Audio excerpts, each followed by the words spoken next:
Hi friends, it's Randy and Jess, and we're going to cut the bullshit. And let's get into women's mental health. Are you depressed or are you just surrounded by assholes? Episode 2 to podcast unapologetically all over the place with Randy and Jess, where we talk about women's mental health issues and how it's all normal. This week we talk about how women are pushing each other to be perfect and hiding their pain behind smiles.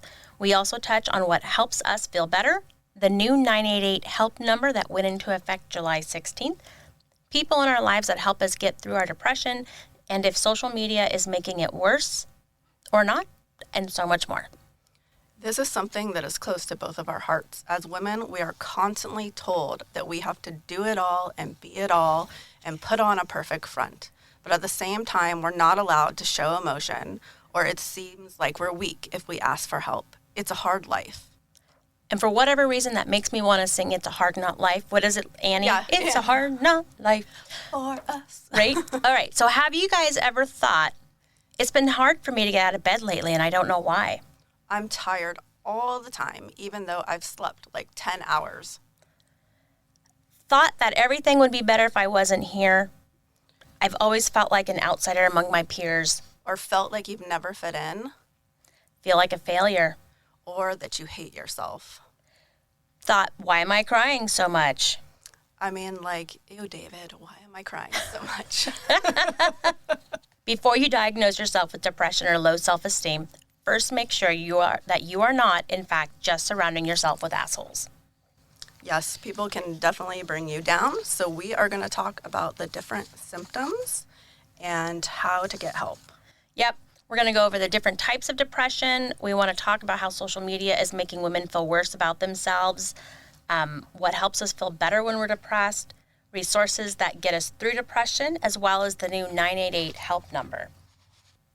Major depressive disorder or clinical depression is common and serious. It negatively affects how you feel and the way you think and how you act. Depression causes feelings of sadness, loss of interest in activities that you once enjoyed, and it can lead to very emotional and physical problems that can decrease your ability to function at work or home. But luckily, it's treatable. But you need to know that depression can affect women very differently than men. Women are 2 to 3 times more likely than men to develop depression, and that's why we want to talk about it today. Absolutely. And I do want to note that, I get a lot of people that come to me and say, well, they said I was clinically depressed. And really, truly, being major depressive disorder and clinical depression, it is really the same thing. One of them is just a little bit more old school than the other. So when we talk about diagnosing, we do talk about major depressive disorder, same thing as clinical. Right, and they are so many varying effects of depression. Like there can be persistent depressive disorder, bipolar can fall under that, postpartum depression, premenstrual dysphoric disorder, which is also commonly known as PMDD, seasonal affective disorder, which I really struggle with, especially like if you live in places that are like more gray and don't get a lot of sunshine. So, like where we are. Yes. So this episode we're going to focus on the major depressive, the major depressive disorder, which is clinical depression, and also, as Randy mentioned, what she suffers with is seasonal affect disorder. Yeah, and we may touch a little bit on PPD, which is postpartum depression, and PMDD, but we are definitely going to go more in depth with that in upcoming episodes, so tune back in for that. Especially because that's what most of my clients that I work with come in for. I really specialize in helping mamas through a lot of this. Yes. And recognizing that PMDD, we talked about that briefly, which is, not just I'm PMSing, it's the severe PMS. And it just came into our books, I want to say in the last 7 years, Yes. maybe, that we actually recognize that severe PMS or PMDD exists. Yes. And so we want to do a whole episode on that because most women have no idea that it even exists, Right. especially they just men. think like, oh, I'm crazy, or like I'm hormonal, or no, it is actually treatable. Absolutely. All right. So major depressive disorder is one of the most commonly diagnosed forms of depression in the U.S. Yes, there are around 16 million adults over 18 in the US that have had at least one major depressive episode in the last year. That's huge. Huge. And depression is the leading cause of disability in the U.S. among people probably, 15 to about 44? Yeah. I think we're missing a little bit of the age there because we're not even talking about like elderly depression. Right. But really, I mean, it's huge and we don't give it enough information. Right. And I think like a lot of people might not think of depression as a disability, but it really can alter your whole life when you do have major depression. Well, and so let's go through the depression because I know a lot of people think, well, I'm not depressed. We've all seen those commercials where they're like, oh, I'm sad, I can't get off the couch, and it's raining. And so that is more of a severe depression.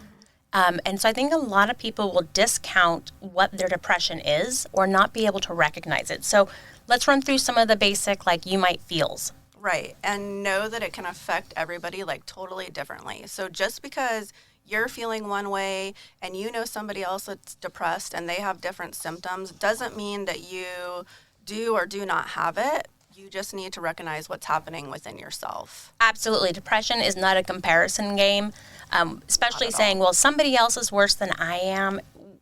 We're not really, not that we're not concerned about other people, but I really want people to focus on themselves and how they're feeling because we want to compare to how they were feeling, previously or how they felt before. Right. Yeah. Don't side-by-side comparison with like a friend or a family member or like a character on TV. Like, right.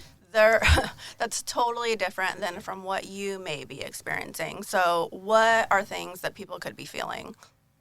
The obvious is sad, upset, tearful, right? I can't stop crying. Right. Guilty or worthless. Yes. Restless, irritable. Ooh, here's another one. Empty or numb. Kind of being like, I don't feel anything. Right, at all. And lacking confidence or self-esteem, being really hard on yourself, like abnormally hard on yourself. Right, not the typical woman hard on themselves. Right. Unable, like the clear one for us is like if you're not doing things that you used to enjoy, right? You feel hopeless or just like helpless. Yeah, or constantly anxious and worried. And I know sometimes it can be very hard to differentiate between depression and anxiety, but that's why it's important to kind of like self-assess and then go into a doctor or a therapist and get, more information about it.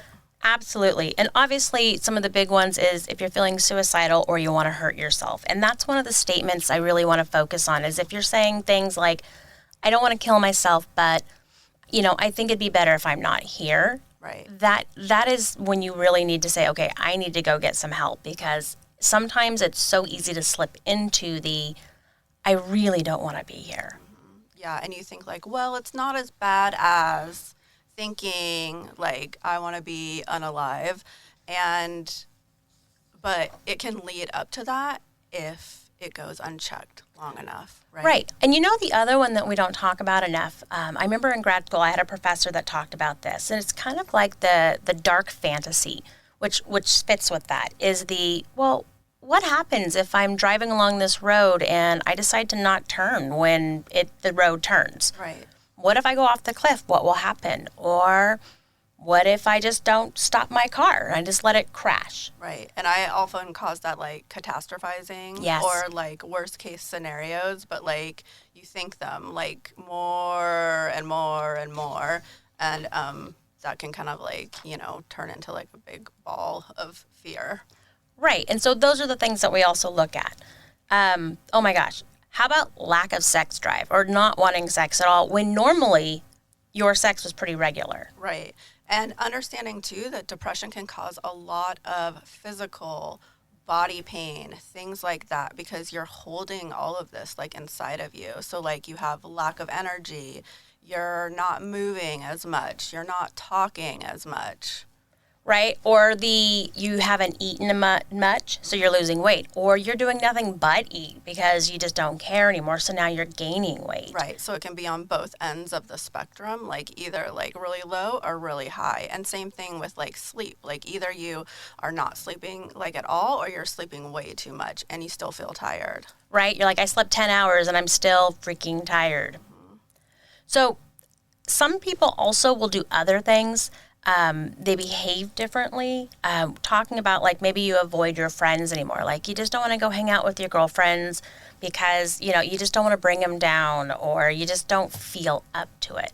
Right. And an important note too is that it really can impact like how you function. So is it affecting how you work, like how you're going to school, like how you're interacting with your family, like things like this? Like, are you functioning the same way you were before previously? And how is this impacting? Like, are you working less? Like, you can't focus as much? Like, you just don't want to do those things anymore? And is that really impeding like your quality of life? Right. And it could be even things like, are you snapping at your kids a lot more than you used to? Right. Or finding it hard to make like decisions that maybe like weren't so, hard to make before. Right. So when we look at these also, we kind of want to look at what we call risk factors or causes, right? So either what's causing this, why are you feeling like this, what is going on? And there's so many different things that can happen with this. And one of the main things we always look at is genetics. Do you have a family history of depression? Do you have a family history of PMDD? Do you have a family history of bipolar or any of the other ones that we've kind of listed? Right. Or just even like generational trauma and things like that. Like we can carry things down through like generations and we're just like more, exposed to those experiences. And any type of major life changes too, like trauma, stress, anything that is immediately or is long term. Like, I don't think people realize like we move a lot in our society, and moving is up there with a stress factor of losing like a loved one and death. It is something that is very, very stressful. And a lot of people feel like, well, I shouldn't be like depressed after this. Like, I wanted to move here, or I wanted to do this. And it's like, why is this taking a toll on me? Well, because it's a huge, major life change. Well, and some of the other life changes is that look at like COVID. I mean, I feel like the last 3 years, we have done nothing but go bam, bam, bam Right. with all of these changes that we've had no control over. It's a lot. And also too with like the speed of like social media and like electronics and keeping up with that kind of stuff. Like we have had so much radical change like in the last 20 years. Like who can keep up with that? Well, we can't. We can't Right. keep up with it. I don't even know how our parents did it. Was because they weren't doing as much Right. at the same time. And they weren't as exposed to as much as we are today. So it's like, it's okay to know that it's normal and you shouldn't be keeping up with that. There's just no physical or emotional way to. Well, exactly. And so a couple other things too is substance abuse. People don't realize, and I kind of joke, that during COVID, alcohol went up by 50%. Oh, yeah. So the more you drink, usually it's the more depressed you are because alcohol is a depressant. And we don't think of that because one drink we feel great. I'm doing air quotes. Right. But, it makes us more depressed. Yeah. And then too, like if you are struggling with like any type of like physical illness or like chronic illness, those things take a toll on your body and take a toll on your mind. And if you're on medications too for those things and they're affecting your mood, like that can also come into play. Absolutely. And that's what we always say. Check out what medications you have. Yeah, because they can also have like sometimes too, we'll get to this a little bit later, but like medications might make it worse, that are trying to treat like the problem. Yes. And it's okay to change it. It's okay to ask for a change in medication that isn't, that is causing you symptoms like that. Oh my gosh. One time I took Wellbutrin. They were trying to see if Wellbutrin would work for me. I felt so stupid. I could not think of the name for tape. Like it made me lose the track of what I was doing. Like I was like, what is that sticky stuff that you stick on like presents and stuff? That sticky strip. And somebody was like, you mean tape? I'm like, oh my God, I have got to get off this medication. Right. This is awful. Well, it's the same thing too. Like I went on Zoloft after my mom passed away for depression, and then I felt nothing, zero, nothing. Like I was like, this is scary. I went from like crying, 24/7 to having no emotions at all. And I was like, this is not right for me. Like, there needs to be like a middle ground for this, right? So I need to get off this medication. I need to change it. Well, and I think a lot of people feel that if they get on medications, I know I'm probably all over the place, right? Right. But I feel like if, The name of our show. right? Good reason. Squirrel. Squirrel. But they feel like if they go on medications, they're going to be a zombie. And that's not the thing. We're not supposed to be zombies. We're just not supposed to be crying all the time, or we're supposed to feel better. It isn't a fix-all, but it's not supposed to make you worse. Right. And it's not going to fix you either. On the opposite side of that is like sometimes people think like all I need is like a medication. I'll just pop a pill. It'll be fine. Like, no, that's not how it works. Like, it can take time. You also need to learn like coping skills. You need to work on yourself too. Like, in the meantime, like you need to partner with other things to get there. Absolutely. So, and earlier, Randy, you were talking about social media. I know you do a lot of social media. I've ventured into it this year a little bit more, and I find the people who are trolls or bullies are very interesting. The things that they say they can say.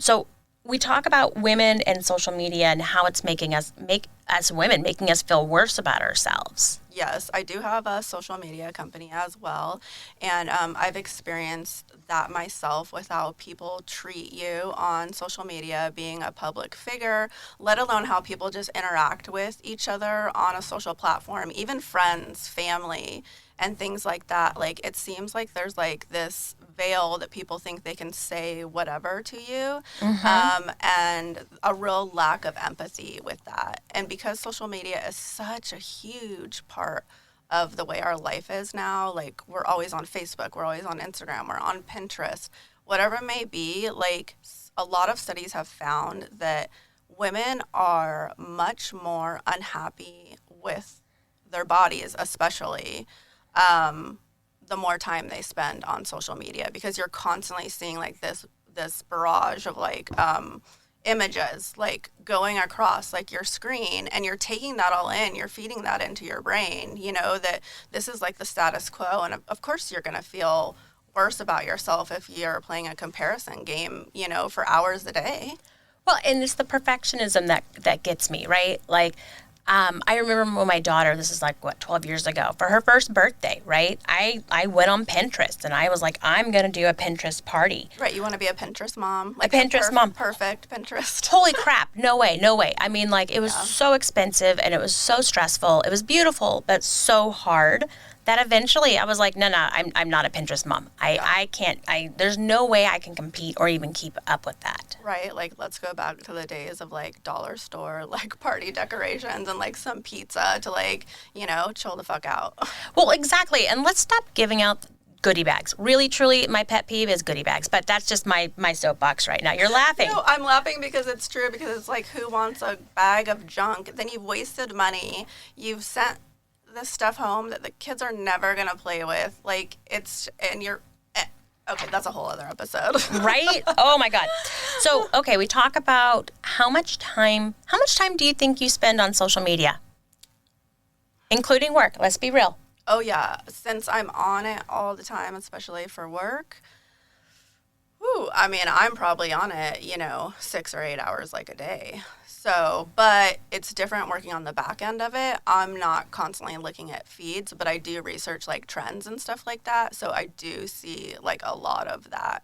And because like our, company focuses like a lot to like on fashion and stuff like that, like I do see a lot of like women and stuff comparing like their bodies and like what other women are buying, what they have. So like that creates like that, like you said, desire for perfectionism, desire for wanting what you don't have, like thinking like the grass is greener on the other side, or you're seeing clips of this person's life where they're having like an amazing time, they're going on this amazing vacation. Okay, this is 15 seconds of their life. You do not see the other, 24 hours in the day that they are struggling or like working or like they're being hard on themselves too. Like, this is 15 seconds. It is not their life. Well, it's like the shit show of family pictures, right? Like we do about once a year these family photos. And it's a complete shit show. Trying to get everybody to wear what I want them to wear. I ask one time a year. Trying to get everybody to smile. Trying to get my husband to keep his eyes open during the shot, because that doesn't happen. This perfect memory. This perfect memory where you're like, no, this was a shit show. This was just an absolute shit show. Everybody is miserable, and it was usually really, really, really, really, really hot. Yeah. And people ask me all the time, same thing, like, how do you do it all? Like, blah, blah, blah. I said, because I have a supportive partner. Like, I work 80 hours a week. Like, it's not fun and games. Like, you're seeing one picture, like one video, like one post of like the hundreds and hundreds and hundreds of hours that it goes into and the time that it takes away, like from my family too. And like the stress that it causes. Like, women are not alone in how they feel when they are comparing themselves on social media.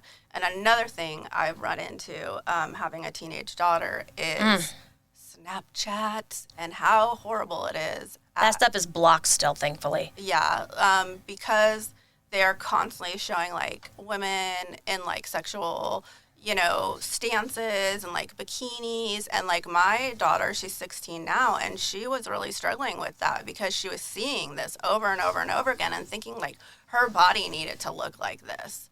And it started to create like like an eating disorder for her, and like anxiety and like depression. And I was like, no more, we're not going to feed. I didn't realize until I went on there and created an account for myself, and I was seeing it like day in and day out, and it was making me feel like shit. And then I realized like my brain's developed, her brain's not developed, and she's taking all this into her mind, into her body. She's carrying this with her day in and day out, and she's thinking this is the status quo. And like it was undoing all the things that I had done to make her feel like self-confident and to love herself, and undoing it like in an instant. And I was like, no more. Like I like deleted that and I took her off of it. I said, that's the one social media like you cannot like have. It was just way too negative for me. Well, and you talk about that's funny. Mine's younger, right? She won't even let me get near her with a Q-tip because she saw somewhere on YouTube that the Q-tip is the bad thing for your ears and it pushes the wax in. Right. And I'm like, oh my God, so now I can't use Q-tips? I'm like, no, you definitely can't get on Snapchat. Right. Thanks for social media. Right? But one of the things too in talking about that is the loneliness that it creates.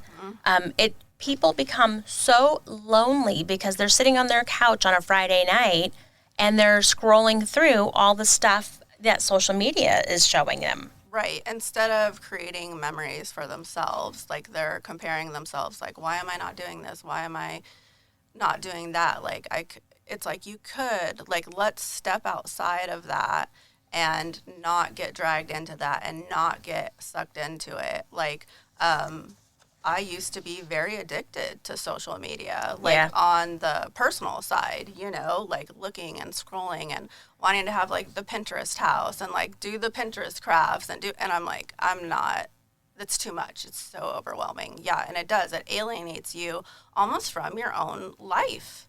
Well, especially when you're online, your family's like, hello, we're right here. What are you doing? You're like, hang on, let me take a picture real quick so I can show that you're here. Right. Right? And so part of it is really learning, I hate to say this, to disconnect a little bit from social media and learning to put our phones down, which is a really hard thing because I know I'm addicted to mine. Yes. I love my phone, but being able to put it down. So when we talk about depression, right, let's talk about some of the, like, what can we do about it? What are the treatments? What have you found personally? What have we found personally? Yeah, so when you find like you're feeling that way, like lonely, disconnected, all the things we talked about, for me, it was really surrounding myself with support, like friends that I could like lean on, like a partner that I could lean on, finding good therapists that I could talk to, and pairing that with the right medication for me. Absolutely. I mean, and so for me, it was therapy, right? Mm-hmm. I found that I'm a little bit older than you. My family starts going through perimenopause early. Mm-hmm. And so I was early 40s, and I was like, what the is wrong with me? Right. I'm early 40s, and I'm feeling that right now. So yikes. So yeah, you can come sit on my couch anytime. Yeah. But like I went to my doctors, and they were like, there's nothing you can do. sorry, this is just it.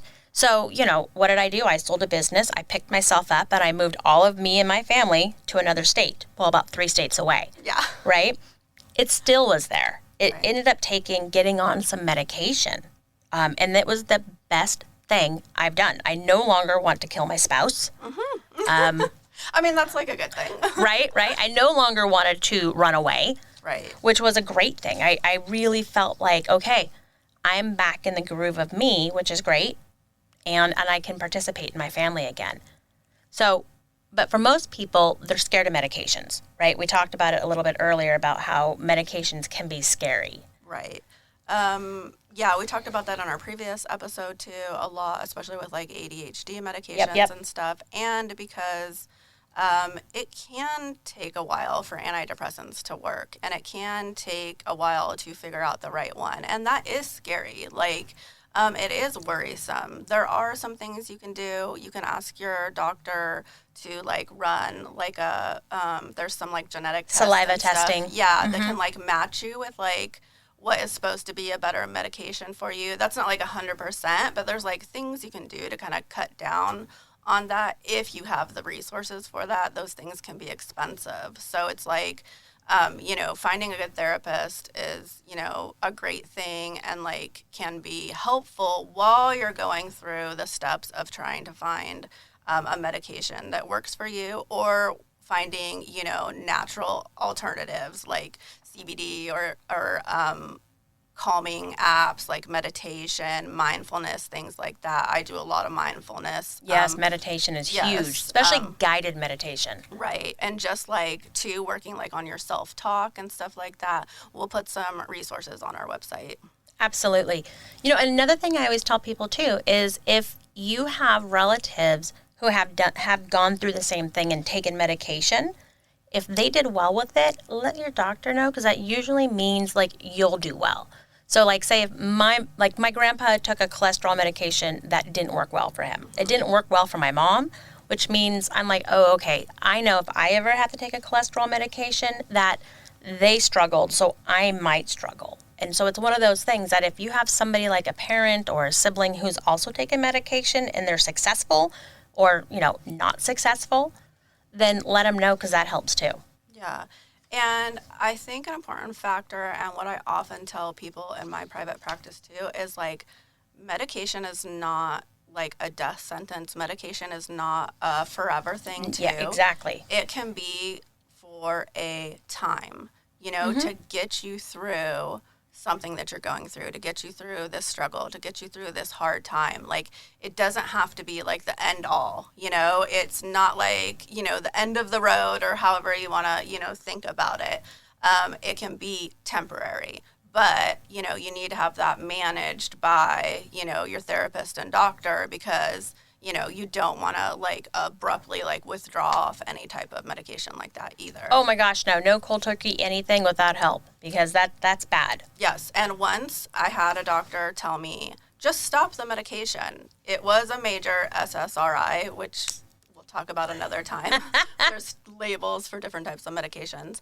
And I had horrible withdrawal symptoms, like brain tremors, like fog, like I couldn't think straight. I was like, what is happening? And then like I started researching. I was very young at the time, and so like I didn't know any better, and I wasn't in this field yet, and I was like, I should have not just stopped this medication. I needed to be tapered off of it. And like the doctor didn't know like his medications, and he shouldn't have been treating me like that. And that's very normal too. There's a lot of bad doctors and bad therapists out there. So Oh my gosh, you yes. have to weed yourself through them.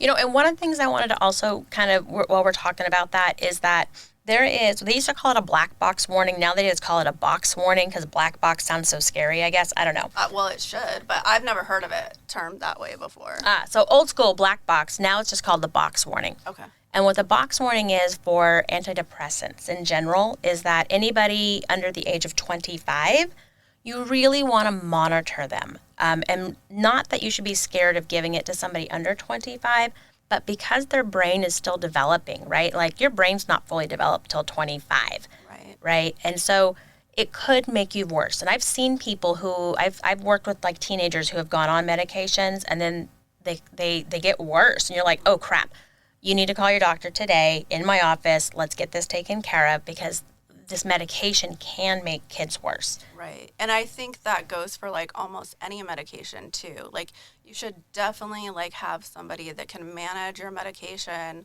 and knows what they're talking about. Like I changed my daughter's doctor and like in our family, we have PCOS. I have it, my daughter has it. And so we found out that one of the medications she was on for her depression and anxiety actually makes PCOS worse. Oh, good Lord. And it can cause cysts.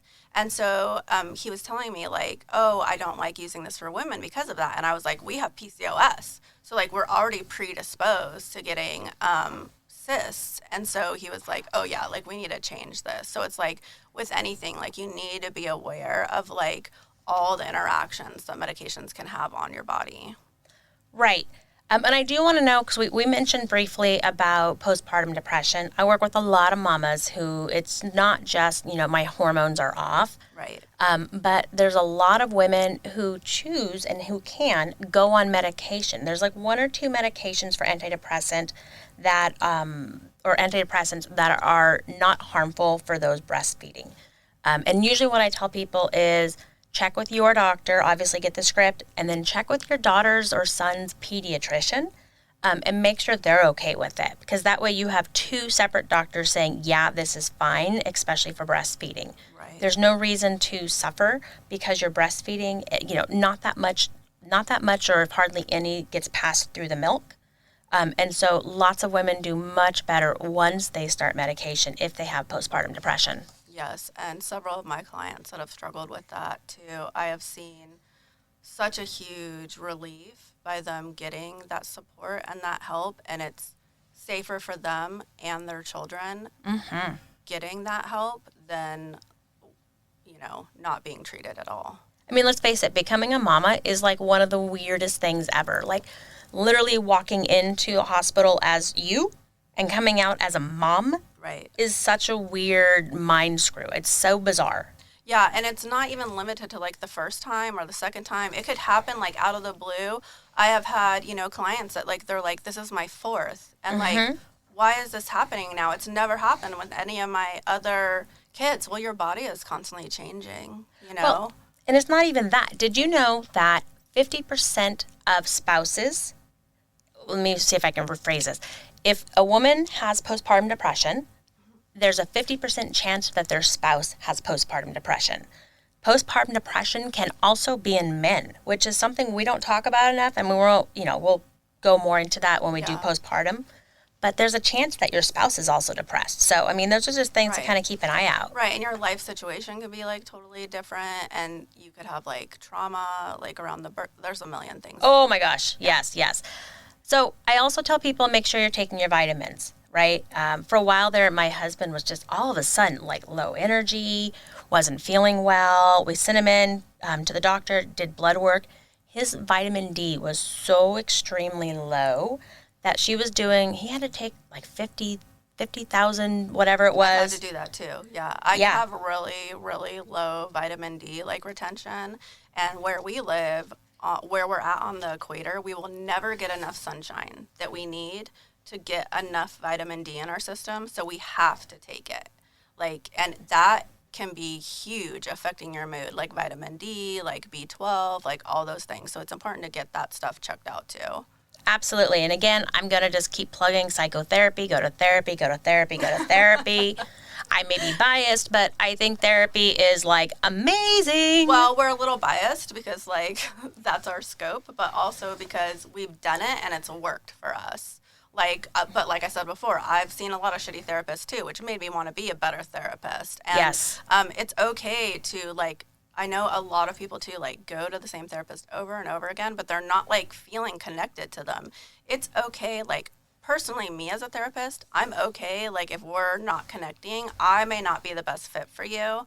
And and it's good to communicate that too with somebody I don't feel like this is helping me or moving me forward. So find somebody that you do connect with. Well, and as a therapist, I'll say I'm struggling with working with you. I'm having a hard time connecting. And I'll give them permission if this isn't working for you, right? It's okay to change. Right. And not a lot of therapists do that. No, they don't. So it's important to find one that does have your best interest at heart. Like, Absolutely. And does not see you like as a dollar sign. So I try to do that with my own personal practice. Like, I want what's best for my clients. Right. Period. And if that's not me, that's fine. And, I joke, I'm constantly working myself out of a job. My goal is to help the person feel better, and so they don't have to go to therapy anymore. Exactly. I'm always having to, I say, like, push them out of, like, the nest, like a mama bird. I'm like, it's okay. You don't need me.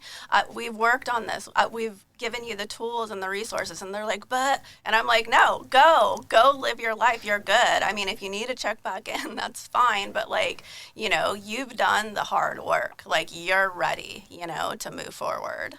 Ooh, and I want to mention Good Faith Estimates. That just started beginning of this year.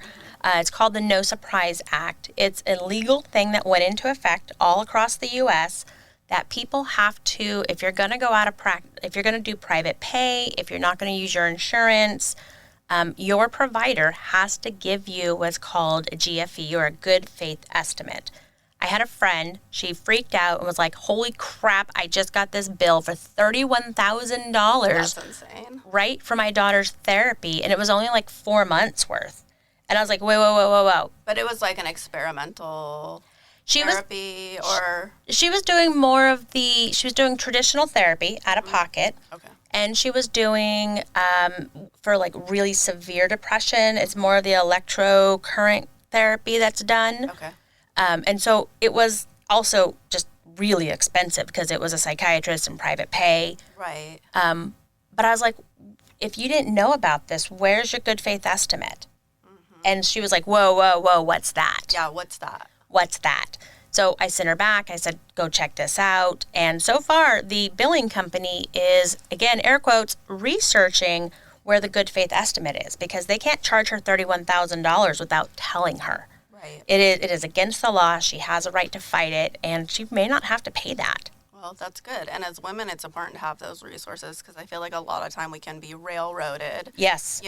Or been told, like, this is just the way it is, and you have to do this and accept it. And, like, that's not true. Absolutely not. Fight it. Yes. And it's good to know with things like that, like, a lot of people can't afford that type of bill. Oh, God, no. Let alone just regular bills with the way the economy is. So there's lots of things that you can do outside of therapy and outside of medication too. So what are some of those things, Jess? One I tell people, and I do myself, is be active and exercise. Now, that doesn't mean you have to, go run your marathon. It could be 10 minutes. It could be outside walking. Personally, I like to go and lift weights twice a week. It feels great. Yeah, ride your bike, like absolutely, do, like some yoga. I have a Peloton, so like I do like a 15 or 20 minute ride. Yeah. I don't have a ton of time, but it's like just to get my body like that release and move and stuff, since I do like sit a lot like for my profession and stuff, and so I need like a little bit of an outlet, and I really love yoga too. Well, I was going to say stretching. Some people are like, well, I can't do yoga. That's great. Find a stretch. Find a stretch. Yeah. Do some stretching. Do some movement. It's just trying to get some movement and do something a little bit different. Yeah, another thing for me, too, is, like, I have a desk cycle. So I have, like, a little cycle machine how underneath fun. my desk. So I can, like, move, my legs, like, while I'm, like, working or typing. And I have, like, a standing desk, too. So I can, like, move that up and down, and, like, a fidget standing work pad. It's hard to describe. I'll have to post a picture. So I can like move around while I'm working, and I'm getting like that blood flow and stuff to my body. Well, and it helps your ADHD wiggles too. Yes, that too.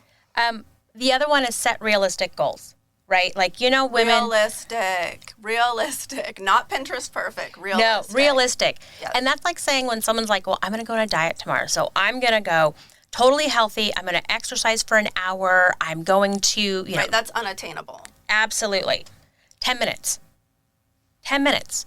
And if you Yeah. want to bump it up, go for it. Bump it up. Yeah, so realistic goals, like I'm going to do this for 10 minutes. I'm going to do this for 15 minutes. Or I'm going to do something that you can realistically achieve or afford to do, like within your life. Absolutely. And time budget. Right. And spending time with like trusted friends, good friends, not people that are assholes. Okay.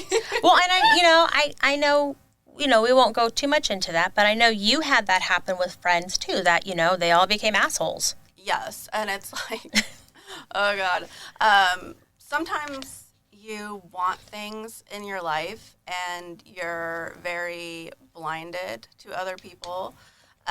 For me, I am uber empathetic, and sometimes that allows me to not have the best boundaries because I think like I'm just like giving them a chance and I'm just there for them like as they are. But then I realize like they wouldn't be there for me in that same aspect. So it's like to like learning that you are surrounding yourself with people that you can like really trust and really lean on. I know for me though, like I come off like I don't need anybody. Like I go 24/7, but like that's not the case. Like your real friends will still check in on you. You know, they'll still show up for you. Like they still know that you are not okay. You know, and they'll ask that of you. So if you don't have that, find it or drop the people that are like that in your life. Right. Drop the assholes. Yeah, exactly. And try not to isolate yourself. I know personally, like, I have a tendency to do that. I will, like, totally, like, cut off, like, everybody and, like, turn inwards, like, when I'm struggling and not let, like, anybody, like, get near me. Like, I'll just do it on my, self. Well, it's that whole I have to be strong and, I can't show that I'm suffering or I'm having a hard time, right? Because, as a woman, we have to make sure we do it all. Right. And so if you like notice yourself like isolating like that, like reach out, whether it's your spouse, your friends, somebody, even a good coworker or whatever, like it doesn't matter. Just, kind of talk about it and be open about it. I feel like as women, we just don't talk about this shit enough. Well, and that's that whole, I'll show up at your house, I'm going to sit on your couch in my jammies, and I'm okay with that. My goal is just brush your teeth and put on deodorant, and I'm good, Yeah, right? I'm like, I have dry shampoo in. Like, I no longer, when I was younger, I used to be, like, very much like, my house needs to be clean. Like, everything needs to be perfect before you walk into my door. Like, I would just, like stress myself out. Now I'm like, whatever, there's dishes in my sink. I work 24/7. Like my kids are fed and like, like we're all healthy. So I'm good to go. Like, I don't care if, there's like dust all over my house or my dog hair is all over the couch. Like, oh, yes, the dog tumbleweeds. Yes, that one in the corner. I've got those. yeah. And then it's also important to know like that your mood can improve slowly. It's not always going to be like an immediate thing, even if you're doing like natural things, like vitamins or like exercise or stuff like that. Like it can creep back in. Like keep a journal, like keep, write down like how you're feeling, like what's impacting you, what's not impacting you and stuff like that to be like aware. Well, and don't make any big decisions. Okay, fine. Okay, Jess. Fine. I know, fine. Moving to another state was probably the best thing that we did, but don't make major decisions like I'm going to divorce somebody or, I'm quitting my job because this is bullshit. Right. Sometimes you have to kind of do the process. I mean, granted, I say I moved us, but this was like a year-long research, so it felt a little bit more secure, and it was the best thing we did. Yeah, but it is hard to postpone making those decisions when you're in the middle of it, when you're in the deep, when you're in the dark, when you're feeling like this. Like sometimes you just think like if I just do this one thing, like it's going to make everything better. So it's like you need to, same thing, like work on that self-talk. Like, okay, stop. Just take a breath. Take a breath, Randy. Are we going to do this? Are we not? Like, Well, and read up on depression. Do research about it. What can you do for yourself? Mm-hmm. Yeah, and ask like your support system, like, what do you think of this? Like, am I making a rash decision? Like, am I not? Usually, good sound advice, they'd probably tell you, like, yeah, this is probably not like the best thing right now. Let's take a breath. Let's Right. take a step back. Like, don't get bangs. I mean, really. Oh, don't ever get bangs. Don't get bangs. But you know, whenever people are depressed, they're like, I think I need bangs. Let me tell you, you can get clip-on bangs on Amazon. If you feel the need to have bangs, okay, you can get them, all right? And fill that need if you need to. But you know, it's true. It always sounds like a good idea until you do it. And then you're like, And for those that love their bangs, that's great. Oh, yes. But do you know how long it took me to grow out my bangs? Like, forever. And it was so awkward. Like, don't do that to yourself. Right. I think Then I you'll wore be even more depressed. I think I wore berets for like 6 months. Right? So, and some of the big buzzwords out there is like self-love and self-acceptance and self-care. Right. What does that look like? Right. What does it look like? Well, it looks different for everybody. You know, like Awesome. personally, like my self-care is like I love getting like a massage. Like I love getting taking a bath with like Epsom salts. Yep. But like I know a lot of people hate baths, you know, and that's fine. That's not for you. Like I love reading like a good trashy book, you know, too. You know, some people want to read, you know, a murder mystery or like historical fiction. Murder mysteries. Right. Or listen to, you know, a podcast like this. But it's like you know, so like there's different things that you can do for self-care. It doesn't have to be a one size fit all. You know, it can be like going to get coffee with your friends. It doesn't have to cost anything either. Like you said, like it could just be like sitting outside in the sunshine or, you know, making sure you're eating right because I forget to eat all the time. So, Or it's, you know, it could be stretching in your closet with the door shut because that's the only time the dogs and kids will leave you alone. So you're going to go stretch in your closet. yeah, locking your bedroom door to get some peace and quiet, like sticking in your AirPods and listening to your favorite song. Like, you know, I just blasted, you know, Drake's new song, like Sticky on the way here because I was just like, I just need to like let it all out and like decompress and like, that's fine, you know, or whatever. Like I'm 40 blasting rap down the street. It's okay. It's all good. It's all Yeah, good. that's like self-love, self-acceptance, self-care. It comes in like so many like different forms and you don't need to limit yourself on what that looks like. And I think as women, I think the whole self-acceptance is getting that this is where we are right now, right? And I've recently gone through weight loss surgery, so you know, you had prior. Yes. And it's accepting that this is where I am right now. And I love myself where I am right now. I loved myself where I was a month ago, you know, and in a month I'm going to love myself then. And Right. it's really just, this is where I am, and this is part of my journey. Right. And my journey doesn't have an end point. Right. And once you get okay with your heart and your Mm-hmm. mind, like you're secure in other things that happen around you. And then you can't be like thrown off base as much. So really like self-acceptance is like where it's at. Oh my God. And there's nothing like Superwoman posing naked in the shower. Just take 2 minutes and pose like a Superwoman in the shower, chest You're a out. badass. Be a badass. Just 2 minutes Yeah. in your shower. And there is something so amazing about that. Yeah, shake it. Shake what your mama gave you. Like, put on some, whatever. Dance in the shower naked, like you said. And who cares if you have stretch marks? Who cares if you have loose skin? Like, who cares if your boobs are sagging or don't look perfect? Like, it doesn't matter. Just own the body you're in. It's gotten you this far. Absolutely. Absolutely. So resources. I mean, you know, there are other ones besides, you know, would you say shaking it naked in the shower? Yeah, shake what your mama gave you. Again, I'm going to plug therapy. I like telehealth because I can do it in my jammies, right? Some people want to do texting. Some people want to do guided meditation, which is totally different than regular meditation. ADHD, I can't do regular meditation. I need guided meditation too. I need somebody walking me through it step by step. Otherwise, I'm like, what? Thinking about the million of things like I need to do.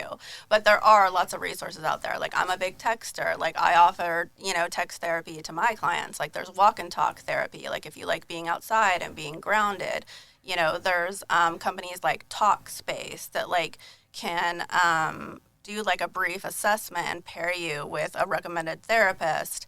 And we have a resource for that on our website, so you can look into that to see if that's something. I think you there's a can use. discount too. Yes. Yeah, we there's have a discount there too. There's a code on there at unapologeticallyrandyandjess.com.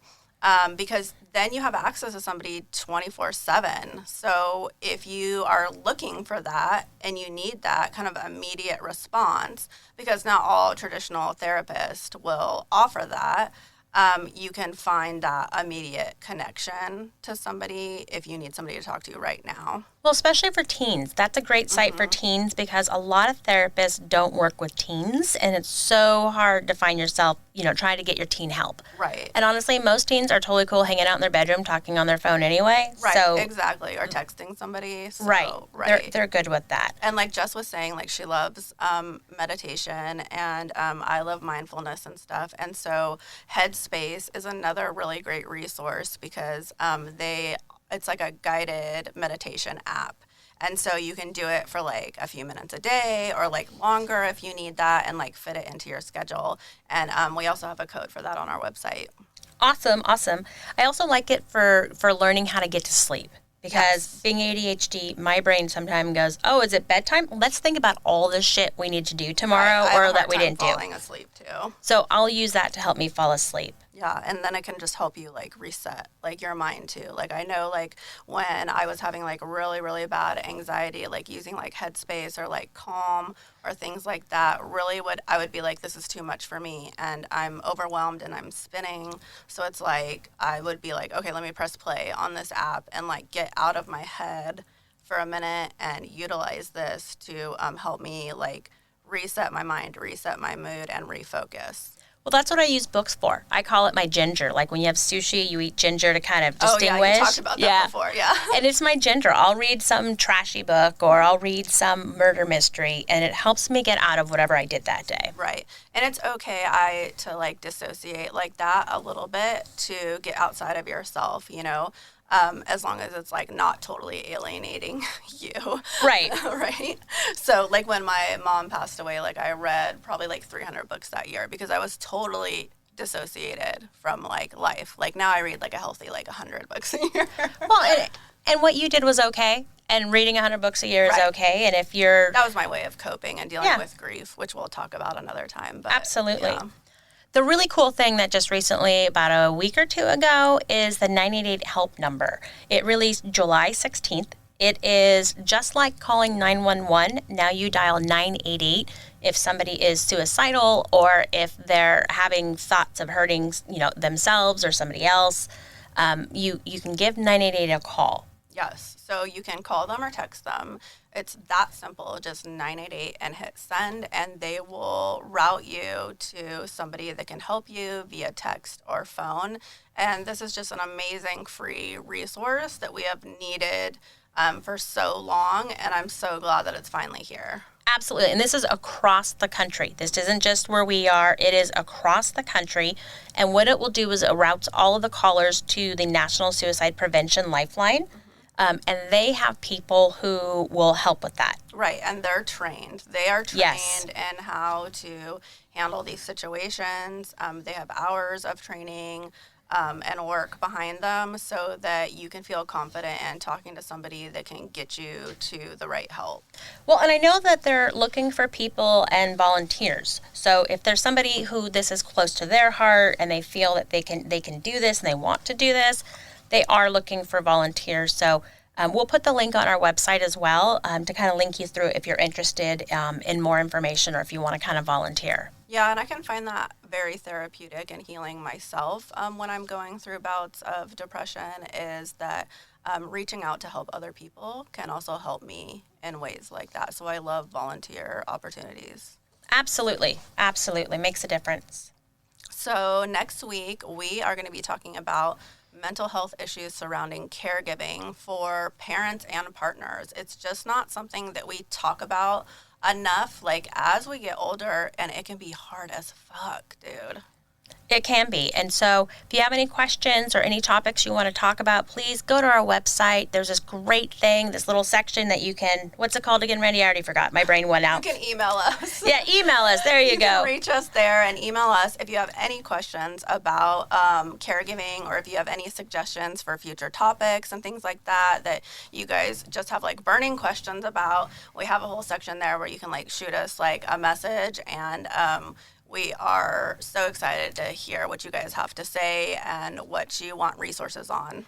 And even if you just have a question that you're like, I just want to know this one thing, right? Like I always go places and they're like, oh, you're a therapist. You must hear everything. I just want to know one thing. You can put that through, or if there's something you want to know about yourself, it can be anonymous. Just let us know. We're not gonna like throw you out on the air. Right. Yeah. And you guys can also find quizzes to like assess yourself for depression on our website, and more information on books that we utilize in our own personal life and our practices, and things that can help you when you need a little bit of a pick-me-up with self-care or self-love. Absolutely. All right. Thank you guys for tuning in. We'll talk to you next week. Talk to you later. Thanks for listening and normalizing mental health with us. Don't forget to check out our free resources and favorites on our website, unapologeticallyrandyandjess.com. Like and share this episode and tune in next week.